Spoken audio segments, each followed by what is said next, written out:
One of the most iconic and memorable things about Game of Thrones was that each season, episode 9 was the big episode, and it always saved the finale for like kind of an aftermath, like everyone just going, oh boy, episode 9 was pretty crazy, right? And sometimes there would be exceptions, but generally, episode 9 was the big one. So I was very curious. Hot D, would it follow suit and have episode 9 be the big spectacle episode? Or would it save it for episode 10 in a more traditional TV show style? Well, it turns out Hot D was like, we're gonna give you 3 things this episode which you never thought you would see in Hot D. Number 1, no time jump. I couldn't believe it. This took place a day after, like the day after the night. Like, 6 to 7 hours later than the previous episode. Absolute madness. I couldn't believe it. So glad that Eye Patch Boy hasn't been recast to an adult man with an eye patch. Just stunning, amazing work. Number 2, the old man Leper King, he actually died. I swear for the last 5 episodes, I'm just like, he looks like he's about to die. When's he gonna die? Is someone gonna poison him? Is this gonna happen? Is that gonna happen? When is he going to die? So when he did that thing at the end where it's like, I'm dying and this is my last wish, I was like, I don't really think he's dying. It doesn't really seem to me that he's going to die. This episode starts with all these ominous shots of the Iron Throne and other parts of the castle or whatever, and it's like, wait, it's very ominous. Is he dead? I knew from the trailer, but you know, I'm giving a suspension of disbelief to let the show tell me, and they're all like, the king is dead! Finally! I mean, oh no, he's dead. Oh. Better get to usurping and doing a big old coup. Yay! So 2 out of 2 so far. Amazing things that Hot D did for its 9th episode. The third thing, oh boy. So we're 2 out of 2 for amazing, awesome things that House of Dragon have done. I never thought they would do. And they're kind of both joke ones, because I'm trying to keep it light and humorous before I start ranting about how bad I thought the end of this episode was, because oh boy, I have thoughts. So it turns out it's not Daenerys' fault for doing what she did in the Bells episode of Season 8 of Game of Thrones. It's just apparently a thing that Targaryen women they love to do. It's their main MO. You know, get a dragon, get all your enemies in a big circle, you can totally just kill them all right there, but instead, just kill a bunch of civilians for no reason. Just kill lots of innocent King's Landing civilians. That seems to be the recipe. They'll never do it to just, I don't know, civilians of another place. I couldn't think of another place. Storm's End, Winterfell, a 5th example. I meant a 3rd. Something about these King's Landing civilians. They're just too innocent. Targaryen women, they're just like, I just want to kill them all. I know I'm meant to kill my enemies, and I have plenty of opportunities to literally just burn them all without hurting any, you know, innocent civilians, but I'm just all about killing innocent civilians. That's just what we do. Every time a Targaryen is born, you flip a coin, and one side, they're kind of fine, but like maybe a bit weird and sexual and very incesty, but they're always incesty, but you know, just a bit weird, but not that bad. On the other hand, killing innocent civilians, that's just what we do. Someone please explain this to me. Why does old woman Targaryen character, Rhaenyra, whatever her name is, Mrs. Driftmark, or Miss Driftmark, I can't tell. Is that other guy still alive? Someone said he's mortally injured. I swear he died last week. I have had issues with things that have happened in this show. I didn't like that the crab feeder didn't get any characterization. He didn't speak. I didn't like that he didn't get a fight scene. But, you know, the show's about a dance of dragons and the Targaryens, so he was just a little small fry. I just like his whole visual and the way they were, like, framing him in the cinematography, and just all of that was so exciting. It felt disappointing and underwhelming. I found the time jumps really frustrating at times, but now, hopefully, now that Dance of Dragons has started or whatever, we're stuck with these characters, and I'm like, okay, this was just like a prequel season, just building up little bits and pieces. Now we're with the characters. I've accepted that. But this episode ending the way it did, I am left with so many questions. I am so baffled at the decision to make one of their characters do a Daenerys and kill King's Landing small folk and innocent civilians rather than kill all the main characters. Except it's so much worse. It makes what Daenerys do look like totally fine. Like, she's like, oh yeah, she'd won and everything, but she was making a statement and she couldn't necessarily get Cersei. She didn't know exactly where she was. Whereas it's like this character, old lady Targaryen, she lands and she's like, rah, rah, rah, rah, and the dragon's there, and they've got literally all like 10 of her enemies right there, and she could end the Dance of Dragons. The show could end right now, and then the dragon goes, rah, rah, rah, rah, rah. What are you talking about? So stupid. It's so dumb. I don't understand why they would think they need to have a big explosion, epic set piece, and then have it followed by just like a roar from a dragon. It's so pathetic. It reminds me of like the same scene where the dragon goes to burn Jon for killing Daenerys, but then it burns the throne. And then it's like, oh, okay, so the dragon understands metaphors and symbolism. And he's like, it was the throne that turned Daenerys, not you, Jon Snow, for killing her. Oh, I understand metaphors. It's like, okay. Whereas this is just so much worse because it's literally every single character, they're all standing there. He's literally just being like, oh, I'm a drunk, I don't want to be king. And then he's like, I'll be king, haha. And it's like, oh, okay, getting a bit interesting. Oh, she could kill them all. I don't think I'm ever going to be able to get over this scene for the rest of the series, because the rest of the series is going to be these dudes versus the other dudes. Apparently they're called the Greens and the Blacks. I don't know, I've heard online. I feel like maybe mention that in the show, if that's like a thing. The only thing that makes sense to me as to why the writers and like the directors and like the people who made House of Dragon, they thought this scene would be a good thing to put into the show, was the fact that they were writing this show and they arrogantly thought, hey, this is better than Game of Thrones. We better humble ourselves. We better put ourselves down one step. And they're like, let's do a Daenerys scene, but like worse, like way worse. Let's do that scene times 1,000. And they were just like, oh, you know how Game of Thrones episodes 9s were remembered for their iconic big spectacle or horrific kills and deaths, and you know, that was a big epi. Let's do the Daenerys thing in an episode 9, like our first episode 9. Let's besmirch the name of episode 9s of Westerosi TV and do a Daenerys again. Honestly, I didn't even want to talk about the rest of the episode because it was really good, and then that happened and I just went, I don't even want to do a review. I don't want to talk about this show. It is so baffling to me. I do not understand why they would possibly think this would work on any level.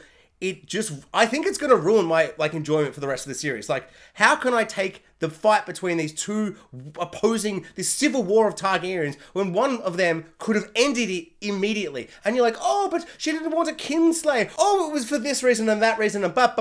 It doesn't matter. Whatever you have to say, it's wrong. She could have just killed all of them.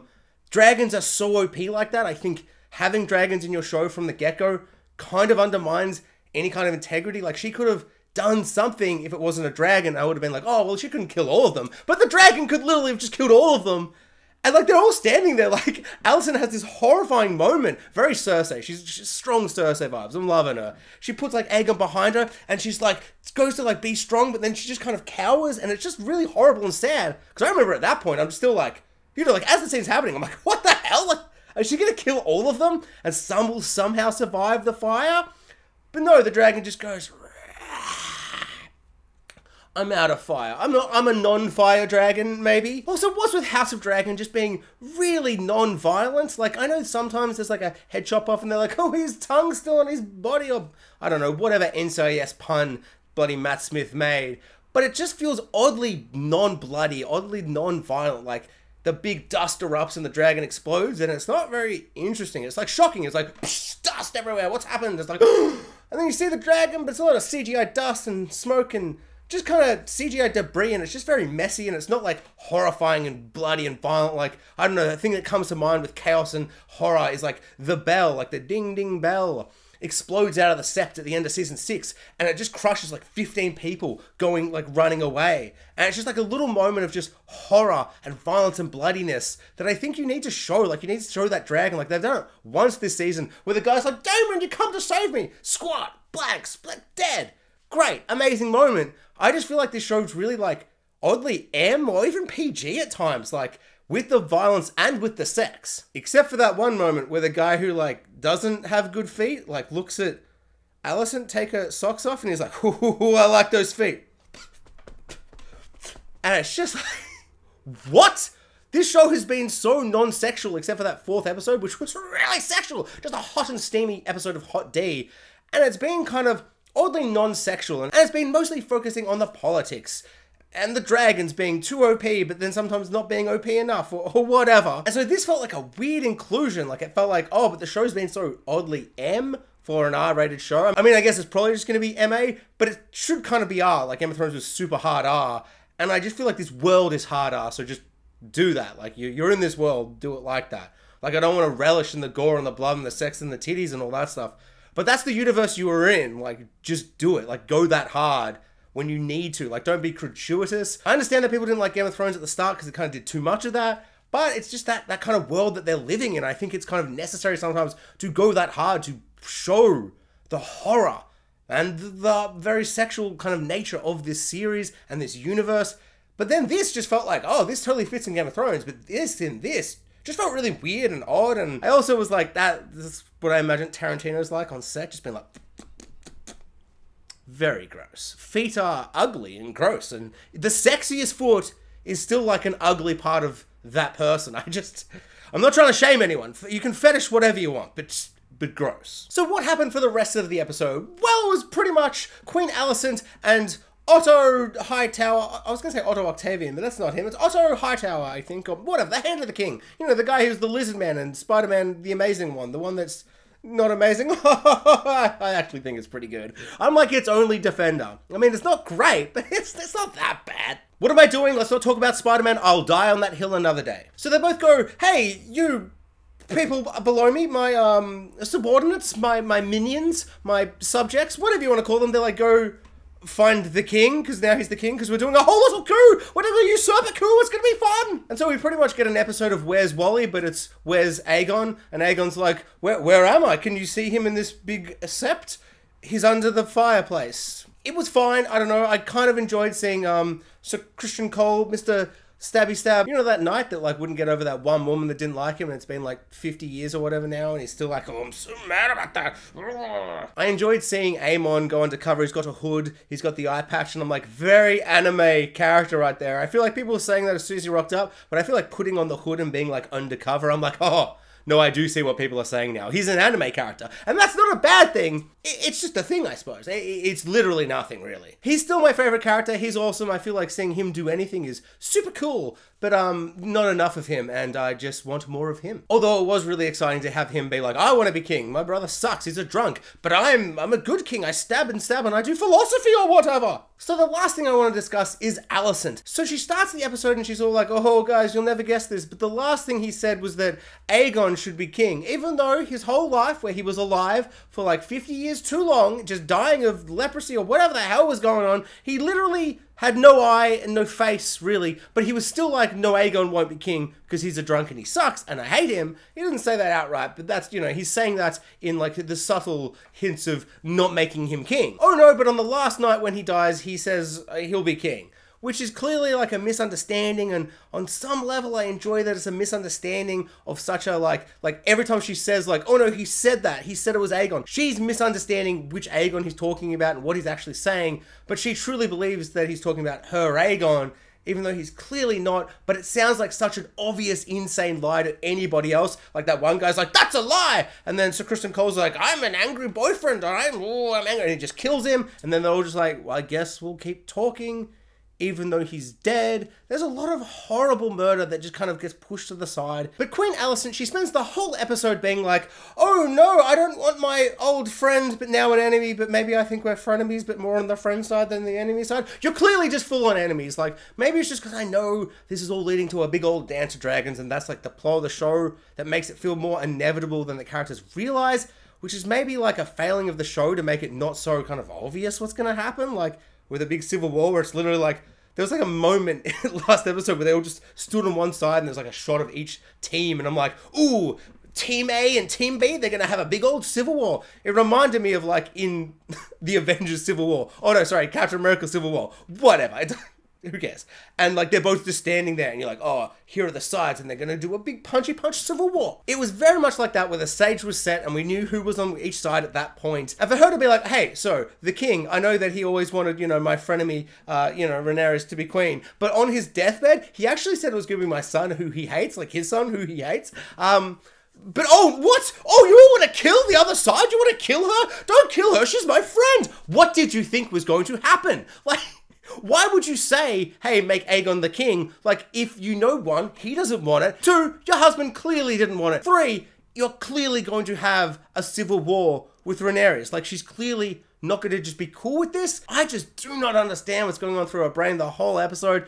It kind of annoyed me and frustrated me. I feel like maybe they've tried to make her kind of sympathetic and be like, oh no, I just said that because that's the truth, and I don't want all these circumstances to happen. And they're all like, oh, we're already planning a coup, so this works out perfectly. We don't even need to lie and be usurpers because it's the truth, apparently. And I see where they're trying to get there, but I'm just like, no. If you think for a second, Alicent, that saying that Aegon will be king from the dying breath of your husband who died and no one else spoke to him and only you heard, You're clearly creating a rift, and that rift can only end in bloodshed.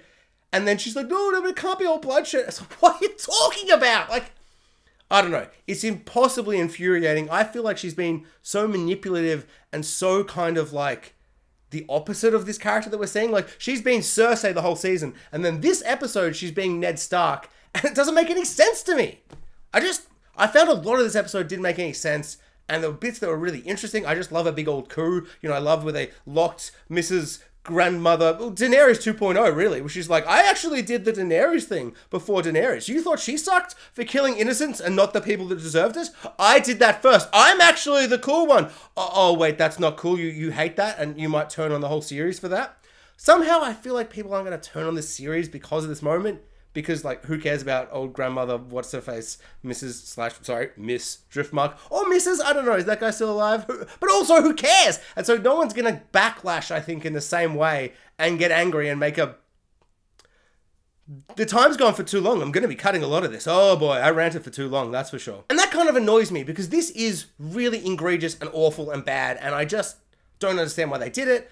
And there was probably so much I wanted to discuss in this episode, but I just looked at the time, and it's been too long, so I guess I mostly just talked about Old Mother Grandma Targaryen being like, I guess I kill innocent people, and I let all the bad guys just in a big photo, they all just survive.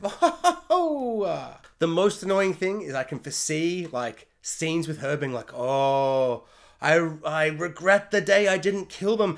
Alicent just killed some character that's on my side in some kind of moment and action set piece thingy in a later season, and have her have so much regret over not just burning them all alive. Because it's just like, why? Why would you kill so many innocent people and then just like roar at them like an intimidation tactic? Like, it's so baffling and stupid, and it's infuriating. And honestly, I'm sick of talking about it. I'm done. Thanks for watching, guys. Like, subscribe, hit the notification bell, and comment below. I'd love to know what everyone thought. Big yays? Why? Why? It's clearly big nays. Oh, no time jump. Big yays. Big yays.